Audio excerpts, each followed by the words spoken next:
Assalamualaikum warahmatullahi wabarakatuh. Salam kenal, dengan saya Andriani Hapsari. Saya adalah dosen yang akan mengampu ekonomi manajerial. Pertama kali kita akan berkenalan dengan gaya mengajar saya. Saya mengajarnya serius tapi santai. Kemudian dalam memberikan penilaian saya berpedoman pada ketentuan dari Unpam, yaitu 10% nilai itu berasal dari absensi, 20% dari tugas, 30% dari UTS, dan 40% dari UAS. Ini sebenarnya ketentuan yang memang harusnya dilakukan oleh semua dosen. Jadi jangan kaget gitu ya, karena ini apalagi untuk Anda yang udah semester sekarang nih, berarti hal ini sebenarnya bukan hal yang baru, saya hanya mengingatkan saja. Artinya, untuk mendapatkan nilai yang bagus itu tidak cukup hanya masuk saja gitu ya, tidak cukup hanya absensinya full, tapi juga harus mengerjakan tugas, kemudian UTS-nya harus bagus dan UAS-nya juga harus bagus. Tidak susah dapat nilai A atau B dari saya, tidak susah. Saya bukan dosen yang killer, tapi saya objektif.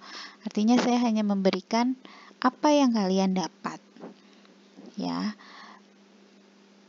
Kalau memang berkeinginan mendapatkan nilai yang bagus, maka diniatkan dari awal belajar ya untuk benar-benar sungguh-sungguh belajar.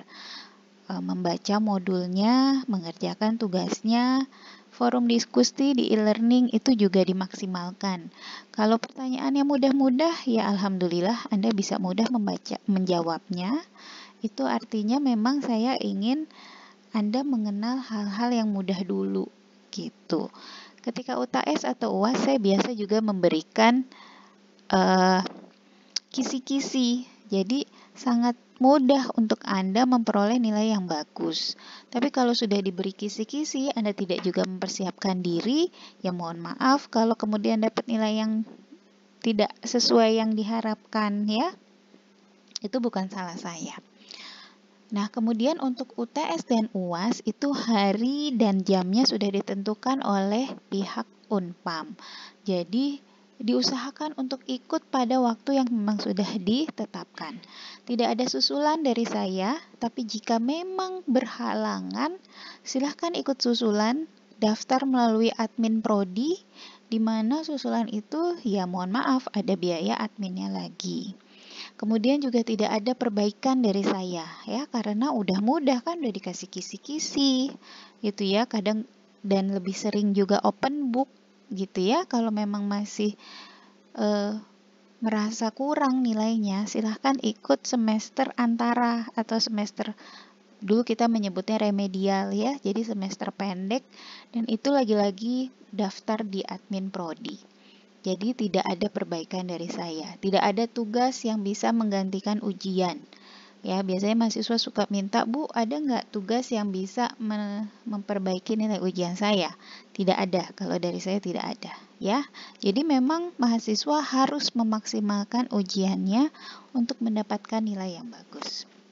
Oke ya, itu gaya mengajar saya, tapi semoga penjelasan dari saya ini tidak membuat Anda males atau udah pesimis ya, karena saya tidak pernah menyulitkan mahasiswa saya untuk mendapatkan nilai yang baik.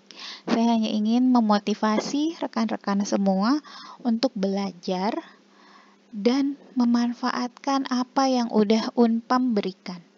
Jadi jangan ketika waktunya belajar males-malesan, ketika waktunya ujian ngerjainnya asal-asalan, nanti ketika nilainya jelek baru deh tuh kejar-kejar dosen minta perbaikan ini itu gitu. Jadi kalau dengan saya tidak begitu ya caranya.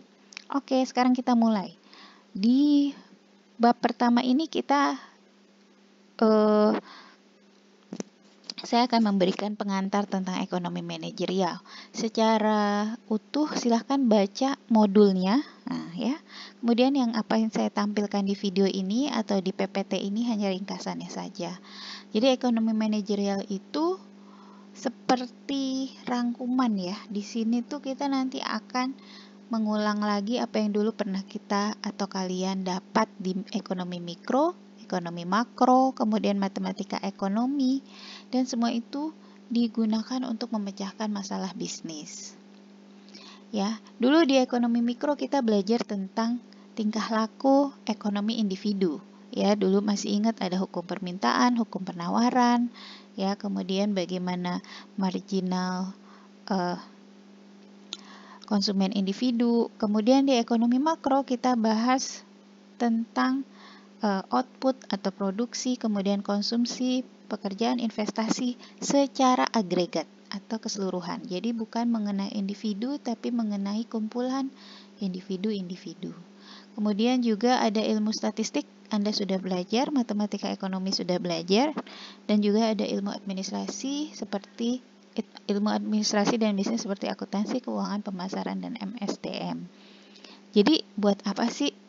Nah, hubungan ekonomi manajerial dengan ilmu lain tuh seperti segitiga ini. Di paling bawah atau pondasinya itu adalah ekonomi mikro, makro, di mana kita selalu belajar tentang teori-teori ya. Kemudian Anda juga belajar tentang statistik dan matematika ekonomi. Mata kuliah ini digunakan untuk menyusun model atau perhitungan ya. Ada persamaan-persamaan matematika. Nah, itu digunakan untuk menyusun model ya.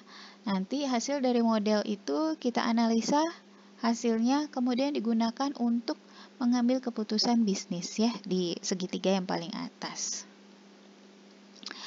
Fokusnya apa sih? Fokus ekonomi manajerial itu adalah perusahaan dan laba. Apa itu perusahaan? Anda bisa baca di sini ya. Kemudian yang dilakukan oleh perusahaan itu adalah mengubah input menjadi output. Inputnya itu adalah sumber daya atau tenaga kerja, modal, bahan mentah. Outputnya apa? Outputnya adalah produksi, ya, hasil produksi yaitu berupa barang dan jasa. Itu perusahaan. Dan tujuan perusahaan itu adalah tumbuh berkembang secara berkelanjutan, artinya dia tidak boleh begitu-begitu saja atau berjalan setahun kemudian tutup. Nah, itu berarti perusahaannya tidak mencapai tujuan. Kemudian memaksimalkan nilai perusahaan dan memaksimalkan laba. Intinya adalah laba. Ya, nah ini. Laba itu ada dua jenis, ada laba bisnis. Ya, rumusnya pendapatan dikurangi biaya. Ini biasa kita lakukan, biasa menghitungnya. Kemudian yang tidak biasa adalah laba ekonomi. Laba ekonomi itu apa? Rumusnya adalah pendapatan dikurangi biaya eksplisit dan biaya implisit. Jadi biaya itu ada yang eksplisit, yang memang terlihat jelas, tapi ada juga biaya yang implisit. Implisit itu apa sih? Nah, nih ya, ada contohnya. Biaya implisit itu hilangnya pendapatan. Ya, hilang pendapatan itu kita tidak mengeluarkan uang, tapi justru kita kehilangan uang. Nah, gitu ya. Kalau biaya eksplisit kita mengeluarkan uang seperti bayar gaji, bayar transport, bayar listrik, itu eksplisit. Tapi kalau implisit kita tidak mengeluarkan uang, tapi justru kesempatan kita mendapatkan uang itu yang hilang. Nah, oke, untuk bab 1 sekian dulu. Untuk jelasnya Anda harus baca modul di e-learning. Terima kasih.